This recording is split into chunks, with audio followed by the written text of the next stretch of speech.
Hello, എല്ലാവർക്കും നമസ്കാരം. ഇത് തക്കാളിക്കായും മുരിങ്ങക്കായും കൂടി ചേർത്തിട്ട് പെട്ടെന്ന് ഉണ്ടാക്കുന്ന ഒരു കറിയാണ്. ചോറിൻ്റെ കൂടെ ഒക്കെ കഴിക്കാൻ പറ്റും. അതിന് വേണ്ടിയിട്ട് ഞാൻ 2 മുരിങ്ങക്കായും ഒരു വലിയ തക്കാളിയും 2-3 പച്ചമുളകും ചെറുതായി അരിഞ്ഞത്, പിന്നെ ഒരു 1/4 ടീസ്പൂൺ മഞ്ഞൾപ്പൊടി, 1/2 ടീസ്പൂൺ മുളക് പൊടി, പിന്നെ അതുപോലെ 1/2 ടീസ്പൂൺ മല്ലിപ്പൊടി, ആവശ്യത്തിന് ഉപ്പ്, പിന്നെ കുറച്ച് വെള്ളവും കൂടെ ചേർത്തിട്ട് നമുക്ക് വേവിക്കാൻ വെക്കാം. ഒന്ന് അടച്ച് വെച്ച് അല്പനേരം വേവിക്കാം.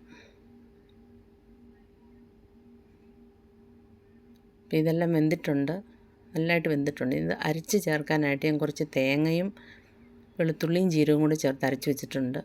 ഇത് ഈ മിക്സിലോട്ട് നമുക്ക് ചേർക്കാം.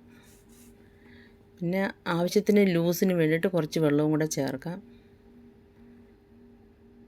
ഇനി ഇത് വലിയ തീയിലല്ല, ചെറിയ തീയിൽ കുറച്ച് നേരം വേവിക്കണം. ഇത് ഒത്തിരി തിളച്ചൊന്നും പോകരുത്. ഇതിപ്പോൾ എല്ലാം റെഡി ആയിട്ടുണ്ട്. ഇനി ഇതിന് മുകളിൽ താളിച്ചൊഴിക്കണം. താളിക്കാനായിട്ട് ഞാൻ കടുക്, വറ്റൽമുളക്, കറിവേപ്പില ഇതൊക്കെ ചേർത്ത് താളിച്ചൊഴിച്ചു. അങ്ങനെ കറി റെഡിയാണ്. ഒക്കെ എല്ലാവരും ഉണ്ടാക്കി നോക്കുക.